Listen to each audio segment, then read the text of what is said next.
welcome to today's live stream. Today we're gonna be writing about the cognitive functions. We're gonna start with intuition and perceiving.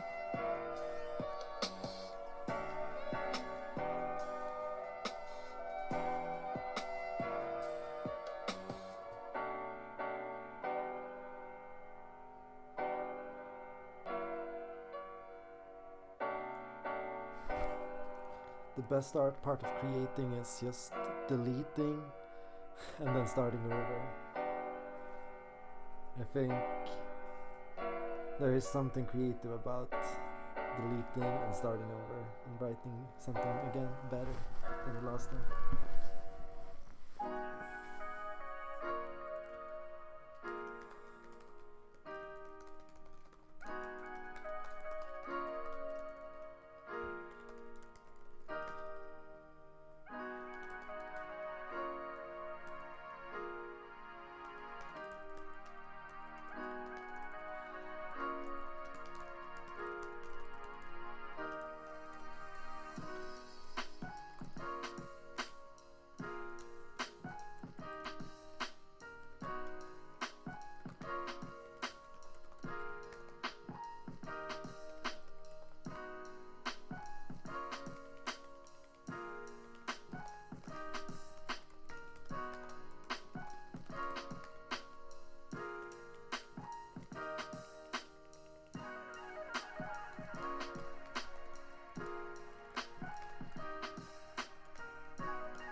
Well, I can talk a little.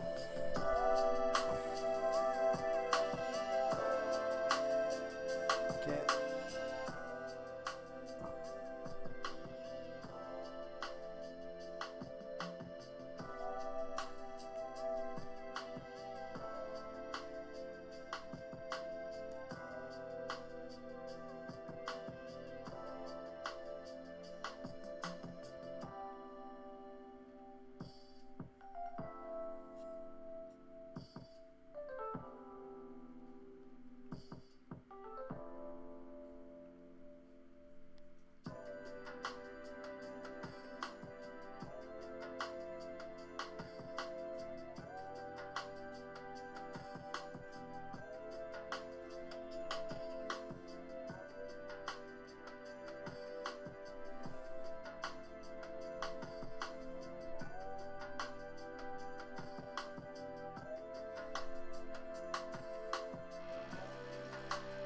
No!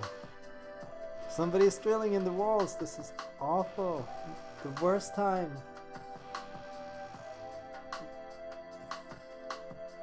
It's been silent here for like 2 hours. And as soon as I start streaming, somebody starts drilling.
Hey everyone, glad to have you here.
I like this one.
So is there anything you guys would add?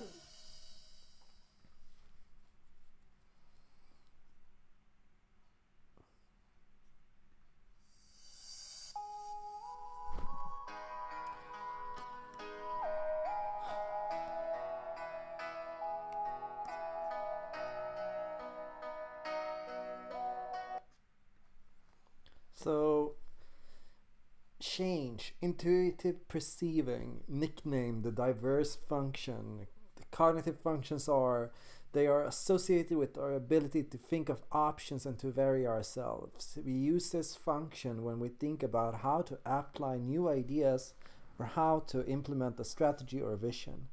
Intuitive perceiving is one of the acting functions, so it's associated with our instincts and our ability to act on instinct. It's associated with what we do. It's not decision making. It's not how will I solve this problem. It's not what decision will I make. Will I choose A or B? It is how will I act? What will I do? So we use intuition and perceiving when we're doing things, like when we're in the moment, when we're going from point A to point B and this guy pops up and says that, and we think of this idea, we get this idea in our head and we share this back and forth with the other person. So it's found in dialogue and when we're like exchanging and when we're expressing ourselves on an intuitive basis rather than on a feeling or thinking basis. Intuition and perceiving reflects our ability to see ideas and to consider new options and possibilities that lay before us.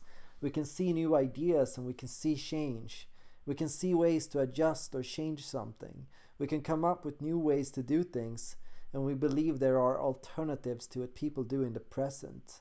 Intuitive perceivers have a love for variation that goes beyond the ordinary. Intuition and perceiving is perhaps best manifested in dialogue and when we exchange ideas with others. Intuitive perceivers will interject and suggest options to what they hear. So when you bring a plan to an intuitive and perceiving type, they will immediately think of suggestions and alternatives to your plan. Perhaps because of this, intuition and perceiving is the most closely associated with creativity, because we associate it with brainstorming. Intuitive perceivers are implementers in this regard, because they can think of ways to apply ideas and to put strategies and visions into practice. If you have an idea but don't know how to proceed with it, bring it to an intuitive and perceiving type. They may have suggestions for you. So what you'll see here is intuition.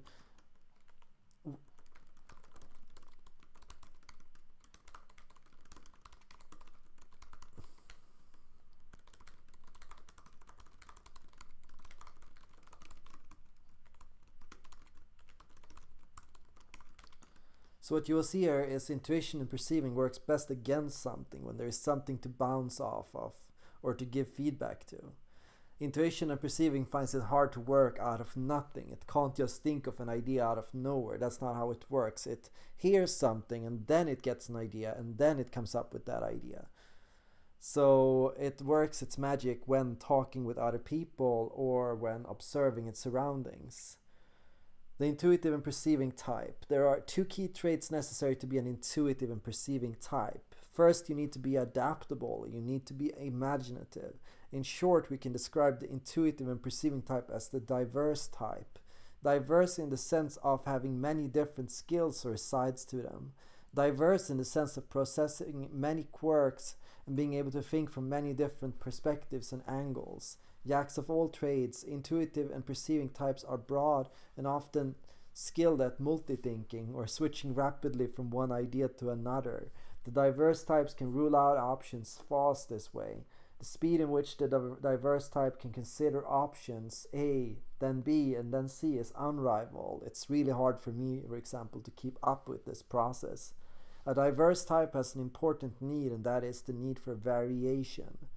The worst for an intuitive and perceiving type is when you have been cornered or when you are not allowed to think freely and when your ideas are just dismissed like that.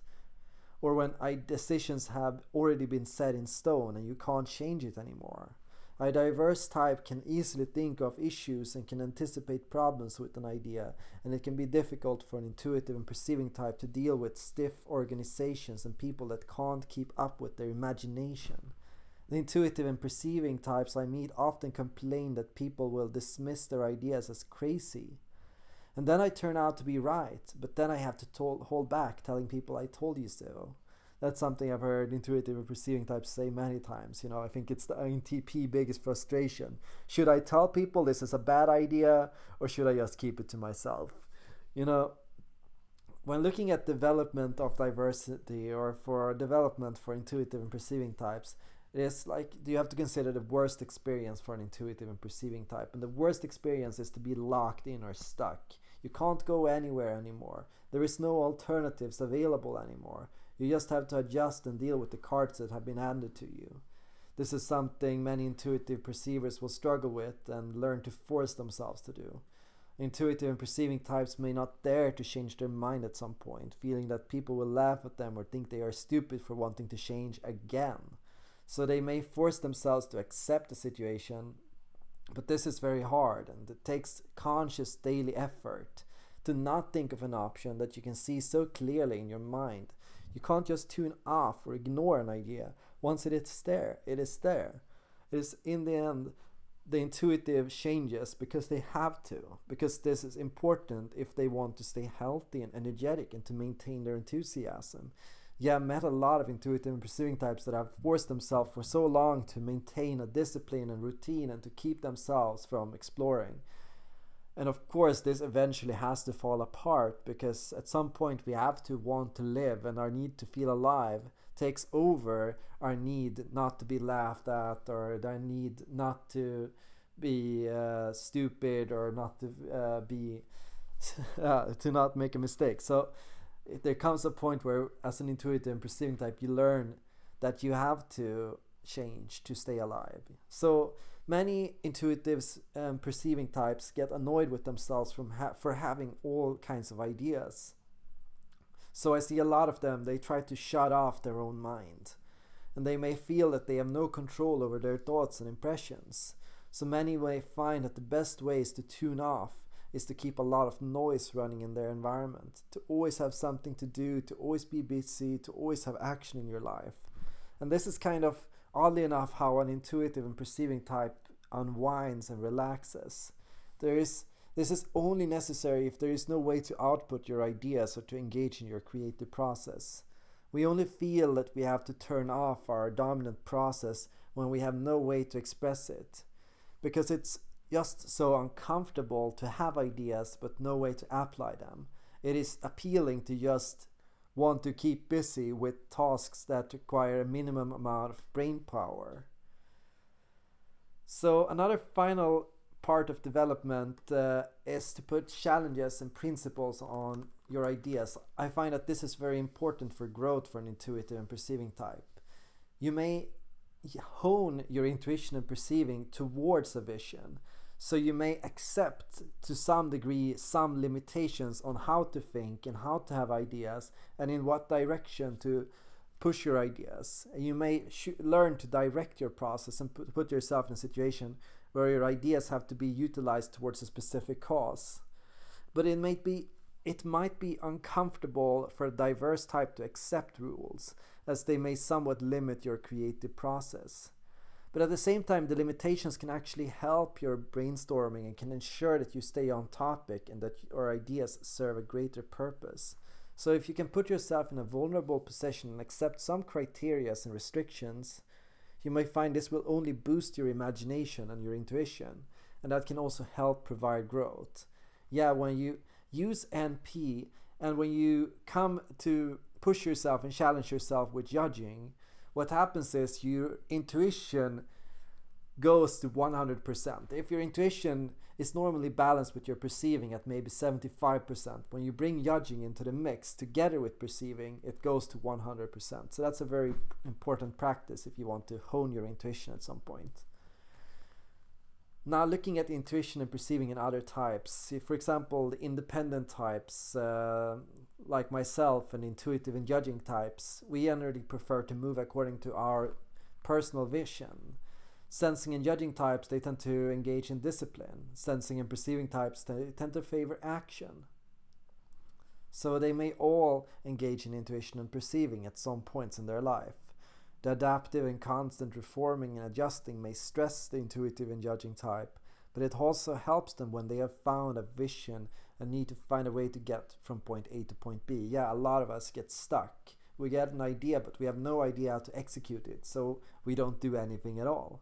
When we should be challenging ourselves to think of options and alternatives, we may find ourselves freezing because we get so obsessive and so narrow on one specific idea. Now, intuitive and judging types, we may get an idea in our head of what to do. Yeah, basically that's what I said, yeah. The intuitive and judging type has to be vulnerable enough to dare to step on the path and the options laid before them. So we basically have to challenge ourselves to consider options that we might have already ruled out one more time. And we need to challenge ourselves to listen and to think and to adjust when there are smarter ways to do things than what we have thought in our head. So the sensing and perceiving types, they may find themselves pulling from intuition and perceiving out of habit. So they can engage in this process on autopilot. It is surprisingly easy for an SP to use this function, but it's generally considered boring, and ideas that don't immediately translate into action are generally discarded. So they might love an idea and they might find it fun, but only if it has some kind of immediate application. If it can be translated into action, then it's good. But if it can't be, or if it's too vague or too broad, it's not interesting anymore. The sensing and judging type, they will generally pride themselves on disciplining themselves and maintaining a path of routine, even if there is an appealing idea or option available. And there is really no appreciation in variation for a sensing and judging type. But the SJ may force themselves to engage in this process. When they realize their old methods are not working anymore, they may adjust and reconsider.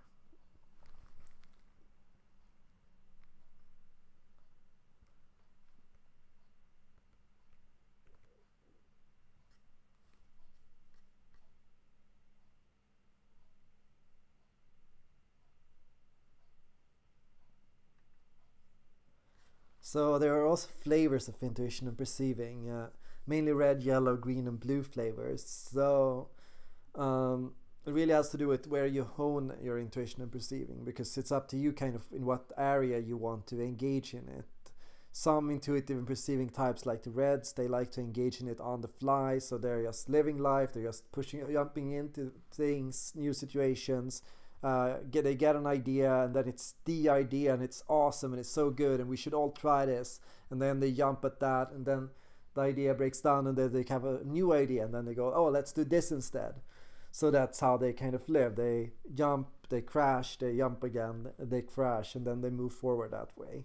Then there's the yellow types, and the yellow types are more about gathering ideas. They're the gathering types, really. So it's getting as many ideas as possible just for the sake of getting the idea. And getting the idea is fun in itself, and you don't have to do anything about it, and you don't have to necessarily act on it. It's more like having it that is the most fun part of it. The blue part, it's just getting and thinking about ideas carefully and making sure the ideas are valid and that they work. That's very important for the blue types. It actually has to be a smart idea. It actually has to be tested and considered carefully from different options and different angles. And an idea, ideas are very important to them, and they want to have ideas, but they want to make sure the ideas work. So they're always working on ideas and making sure they work, and thinking them through over and over to make sure they didn't miss anything. The greens, they are about gathering ideas and setting them up in practice in their day-to-day life. So turning ideas into reality, basically putting things into practice, getting an idea and then executing it, and then moving on to the next idea and then executing that. So those are the most important flavors to talk about. And this is my article on intuition and perceiving. I hope you all liked it, and thank you all for joining up in today's stream. And I agree, too bad World War III might be happening. I liked your videos. Yeah, let's hope that doesn't actually happen. That would be great. Please don't push any buttons. That would be great. Only push keyboards. Don't push nuclear buttons, please.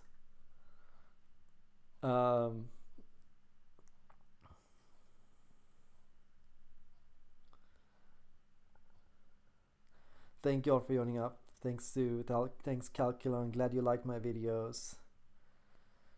Thanks Yoru. Everyone who came in here, do come in on our Discord.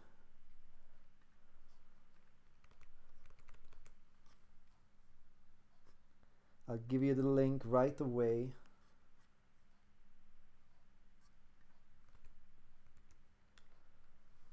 Here it is. Using that link, you can all join up and